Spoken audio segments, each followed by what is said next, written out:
السلام عليكم ورحمة الله تعالى وبركاته. ومحي dhaqanka wanaagsan islaamku ina farayo kusoo dhawaada channelkeena. Ilaahay baan ku mahadinaynaa nimcooyinka uu ina siiyay isagana weydiisaynaa dambi dhaaf iyo qaatmo wanaagsan. Kala alla baan ka magan galnay sharka iyo camaladeenna kuwooda xun ka alla hadiyeeyo cidna ma baadiyen karto. Kan Ilaahay hanuunka aan la doonayna cidna ma hanuunin karto ilaa Ilaahay mooyee. waxaan qirayaa in Ilaahay mooyee ilaah kale aanu jirin, Maxamedna uu yahay rasuulka Alle.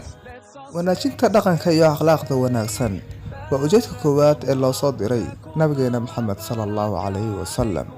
waxa uu yiri waxa la ii soo diray in aan dhameystiro akhlaaqda wanaagsan. waxa laga doonayaa ummadda islaamka in ay ku sifowdo dhaqanka wanaagsan. qof kasta oo muslim ah waa inuu dabaqo dhaqankii wanaagsanaa ee nabi Maxamed alayhi salaatu wasalaam.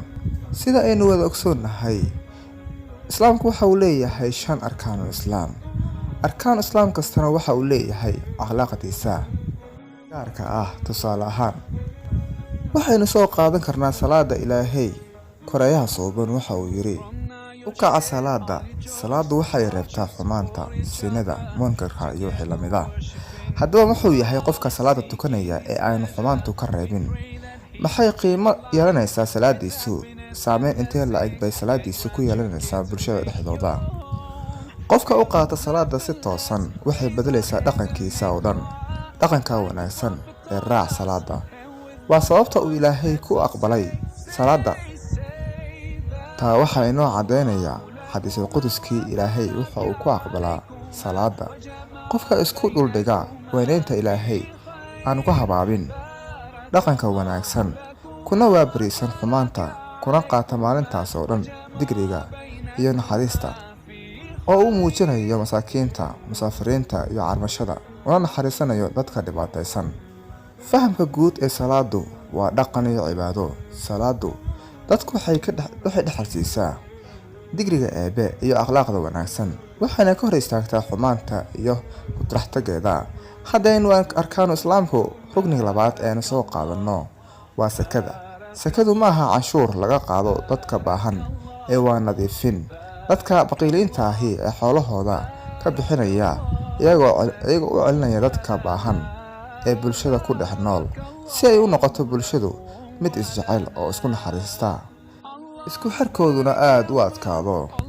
sidoo kale islaamku waxa uu ka yeelay hadalka wanaagsan iyo dhaqanka fiican sadaqo. nabigeena calayhi salaatu wasalaam waxa uu yiri wajiga furan ee aad walaalkaaga ku qaabisho waa sadaqo.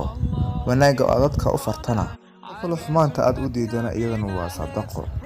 qofka aad tusto meesha uu baahan yahay iyadana waa sadaqo.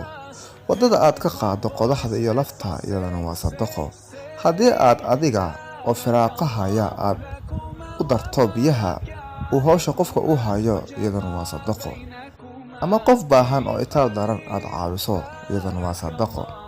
rugniga saddexaad waxaanu soo qaadanaynaa soonka.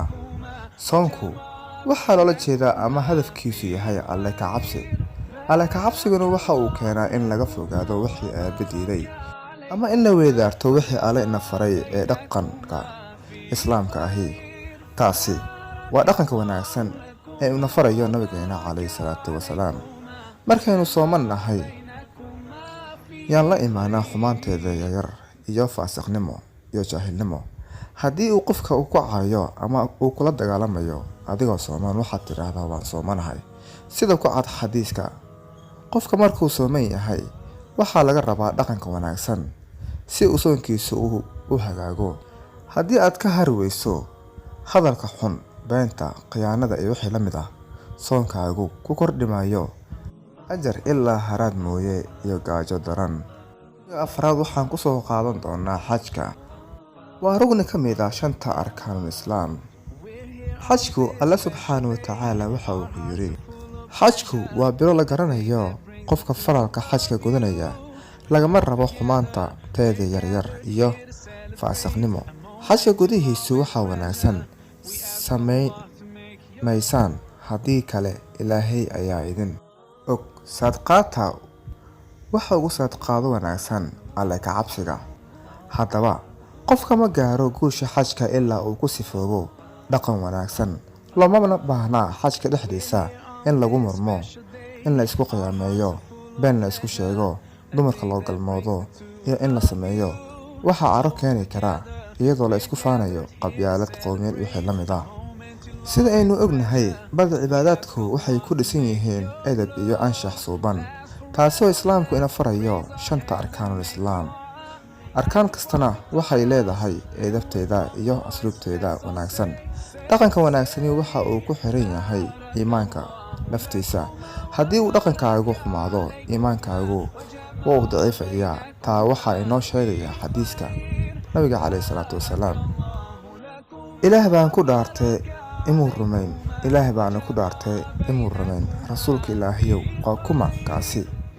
Waxa uu yiri, kii aan dhibaatadiisu ka nabadgalin jaarkiisa. Dhibaatadaasi waa wixii dhibaya oo dhan jaarkaaga, sida dhibta dhaqanka xun. Nabiga calayhi salaatu wasalaam ayaa loo sheegay gabadh tukata oo soonta oo cibaado badan, laakiin aan jaarkeedu aan ka nabadgalin. Nabiga calayhi salaatu wasalaam waxa uu sheegay in gabadhaasu ay naartu galayso.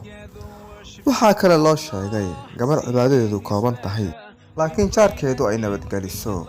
Nabiga calayhi salaatu wasalaam waxa uu yiri, gabadhaasi waa ahlu janno oo jannada ay galaysaa. Dhaqanka suuban iyo iimaanku ma kala hari karo, waana mataano aan sinaba loo kala reebi karin. Iimaanka waxa ugu hooseeya dhibta oo aad wadada ka qaado, waana dhaqan wanaagsan wadada oo la nadiifiyo. Ilaahay waxa inoo cadeeyay iimaanka iyo calaamadiisa wanaagsan suuratul mu'minuun.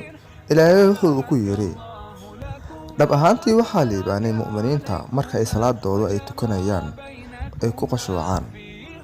Waa kuwa xumaanta ka sii jeesanaya, waa kuwa sakada bixinaya, waa kuwa xubintooda taranka ilaalinaya, dumarkooda iyo kuwa gacmahoodu hantiyeen mooyaane.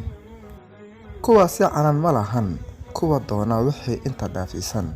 Kuwaasi waa kuwa xadgudbay, kuwa wixii lagu aaminay iyo balanta dhowraa, kuwa salaadahooda ilaaliya. Kuwaasi waa kuwa dhaxlaya jannada Firdawsa la yiraahdo, wayna ku dhex waarayaan.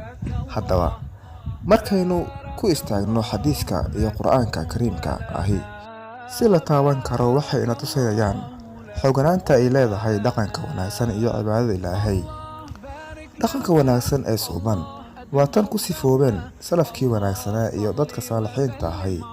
Taasi waa sababta uu Ilaahay ugu fududeeyay gacanku dhiga cadceedda ka soo baxa ilaa cadceedda dhacda. Haddaba ummadda Islaamka ahi waxaan ugu baaqaynaa dhaqanka wanaagsan ee fiican ee diinteeduna farayso. Allah nagu soo hanuuni dariiqa toosan ee akhlaaqda wanaagsan leh. Adiga unba dadka wadada wanaagsan ku soo hanuuniyay. Wassalaamu calaykum waraxmatullaahi tacaala wabarakaatuh. Inta ayaan ku soo afmeernaa barnaamijkeena.